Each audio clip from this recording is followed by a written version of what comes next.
Hi friends, ప్రస్తుతం మనం చూస్తున్న ఈ ప్రదేశం యునెస్కో ప్రపంచ వారసత్వ సంపదగా గుర్తింపు పొందిన ప్రపంచ ప్రసిద్ధ ఎల్లోరా గుహల ప్రవేశ ద్వారం. ఈరోజు మనం ఈ గుహల చరిత్రను, వాటి వెనుక ఉన్న అసాధారణ శిల్పకళను మరియు ప్రకృతి అందాలతో కలిసిన ఈ అద్భుత ప్రపంచాన్ని పూర్తిగా అనుభవించబోతున్నాం.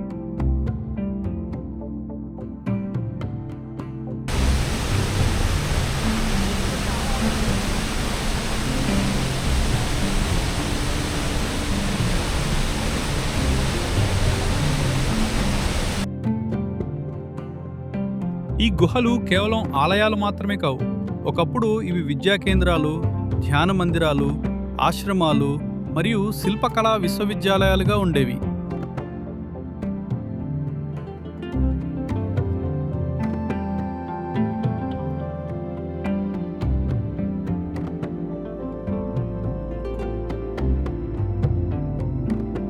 ఎల్లోరా గుహల నిర్మాణం సుమారు క్రీస్తు శకం 6వ శతాబ్దం నుండి 10వ శతాబ్దం వరకు కొనసాగింది.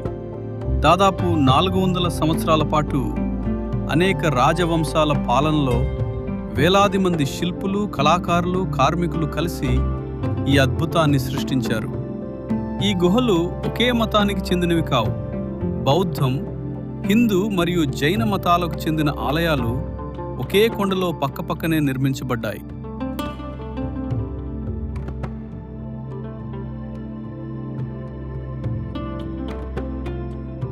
మహారాష్ట్రలోని ఔరంగాబాద్ సమీపంలో ఉన్న ప్రపంచ ప్రసిద్ధి చెందిన ఎల్లోరా గుహలు కేవలం రాళ్లతో ఏర్పడినవి కావు. వేలాది మంది శిల్పుల కళలు, వారి చెమట, వారి అంకిత భావం, వారి కళాత్మక ప్రతిభకు ఇవి శాశ్వత సాక్ష్యాలు. ఇక్కడ కనిపించే ప్రతి రాయి, ప్రతి స్తంభం, ప్రతి విగ్రహం దాదాపు 1500 సంవత్సరాల చరిత్రను తనలో దాచుకుని నిలబడి ఉంది.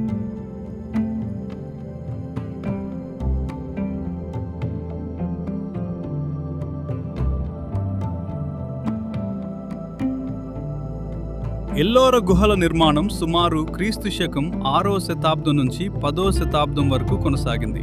అంటే దాదాపు 400 సంవత్సరాల పాటు ఈ కొండల్లో నిరంతర నిర్మాణం జరిగింది. మొదట బౌద్ధ గుహలు, ఆ తర్వాత హిందూ గుహలు, చివరగా జైన గుహలు నిర్మించబడ్డాయి.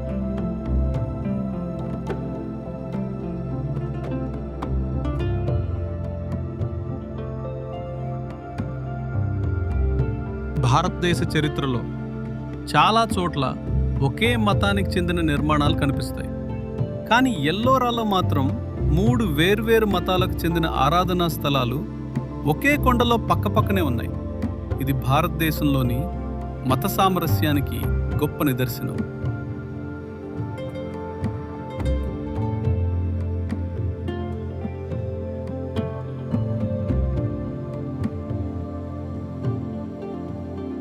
ఉత్తర మహారాష్ట్రలో ఉన్న ఎల్లోరా గుహలు అసాధారణమైన ఆకర్షణను కలిగి ఉన్నాయి. ఈ కారణంగానే ఏడాది పొడవునా పర్యాటకులు ఈ ప్రాంతాన్ని అత్యధికంగా సందర్శిస్తుంటారు. ఔరంగాబాద్లోని ఈ ప్రసిద్ధ ఎల్లోరా గుహలు భారతీయ శిల్ప కళాకారుల నైపుణ్యాన్ని, కళను ప్రపంచవ్యాప్తంగా చాటి చెప్తున్నాయి. ఈ గుహ నిర్మాణాల్లో అడుగడుగునా ఇది స్పష్టంగా కనిపిస్తుంది.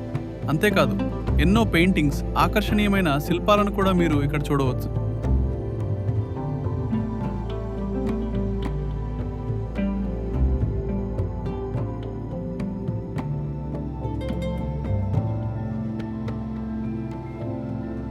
ఎల్లోరా గుహలు అసాధారణ చారిత్రక, కళాత్మక, సాంస్కృతిక ప్రాముఖ్యతను గుర్తించిన యునెస్కో 1983వ సంవత్సరంలో వీటిని ప్రపంచ వారసత్వ సంపదగా ప్రకటించింది.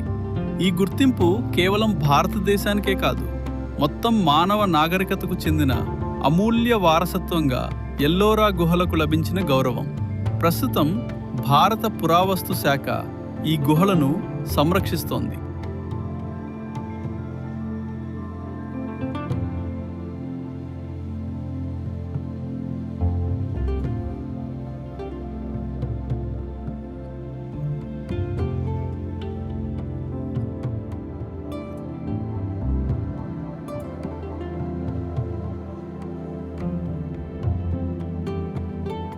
మీరు వర్షాకాలంలో ఎల్లోరా వస్తే ఈ ప్రాంతం మరో ప్రపంచంలా కనిపిస్తుంది.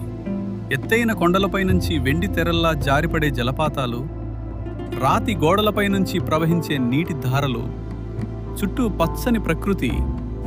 ఈ దృశ్యం చూస్తే ఇది వేల సంవత్సరాల పురాతన కట్టడం అని కూడా అనిపించదు. ప్రకృతి, చరిత్ర, శిల్పకళ ఈ మూడు ఒకే చోట కలిసిన అరుదైన ప్రదేశం ఎల్లోరా. ఈ జలపాతాలు కేవలం అందానికే కాదు, పురాతన కాలంలో ఇక్కడ నివసించిన బౌద్ధ భిక్షువులు మరియు సన్యాసులకు నీటి ప్రధాన ఆధారంగా కూడా ఉండేవి.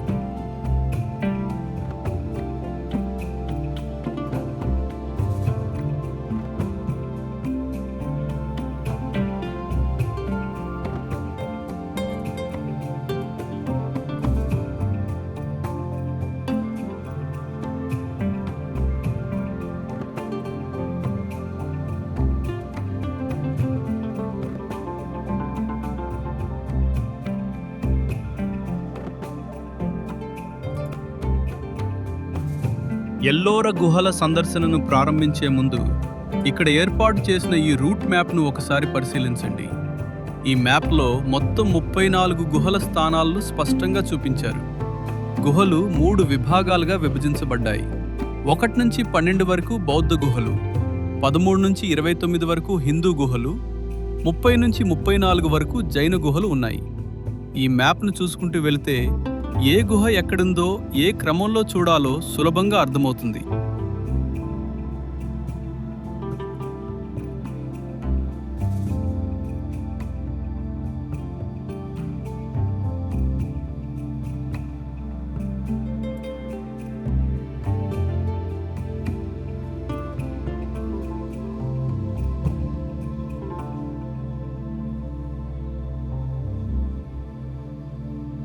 ఇక తప్పక చూడవలసిన గుహలలో ముఖ్యమైనది 29వ గుహ.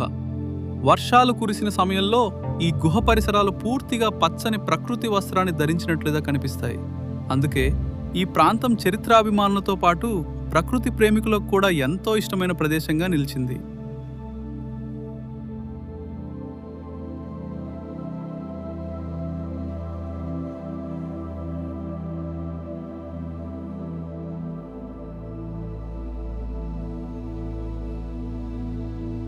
ఎల్లోరా గుహలను సందర్శించే పర్యాటకుల సౌకర్యార్థం ఇక్కడ బ్యాటరీ వాహనాల సేవ అందుబాటులో ఉంది.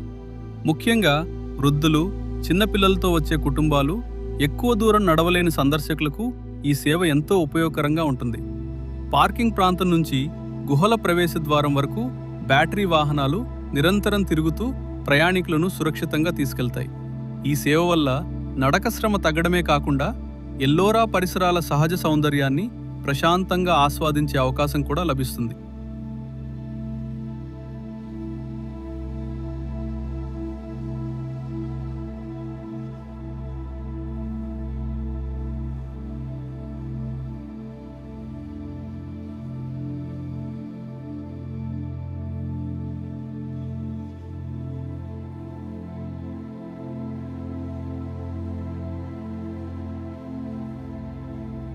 ఈ జలపాతాలు కేవలం అందాన్ని మాత్రమే కాకుండా వేల సంవత్సరాలుగా ఈ అగ్నిపర్వత శిలలను చెక్కుతూ సహజ ప్రకృతి ఎంత గొప్ప శిల్పిగా పనిచేస్తుందో కూడా గుర్తు చేస్తాయి.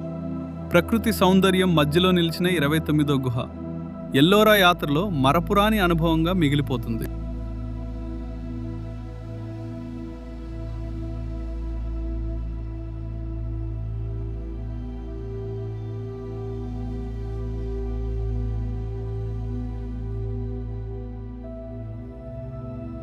ఛత్రపతి సంభాజీ నగర్ నగరం నుంచి ఎల్లోరా గుహలు కేవలం 30 కిలోమీటర్ల దూరంలో ఉన్నాయి. రోడ్డు మార్గంలో సుమారు 40 నుంచి 45 నిమిషాల్లో చేరుకోవచ్చు. ఈ ప్రాంతానికి సమీపంలోనే దౌలతాబాద్ కోట, కృష్ణేశ్వర్ జ్యోతిర్లింగ ఆలయం, అలాగే ప్రపంచ ప్రసిద్ధ అజంతా గుహలు కూడా ఉన్నాయి. అందువల్ల ఒకే ట్రిప్లో ఈ చారిత్రక ప్రదేశాలన్నింటినీ సందర్శించే అవకాశం ఉంటుంది. భారతదేశంలోని గుహలు మన పూర్వీకుల కళా నైపుణ్యానికి, ఆధ్యాత్మికతకు, శాస్త్రీయ దృష్టికి, సాంకేతిక ప్రతిభకు చిరస్థాయిగా నిలిచిన అమూల్యమైన వారసత్వ సంపద.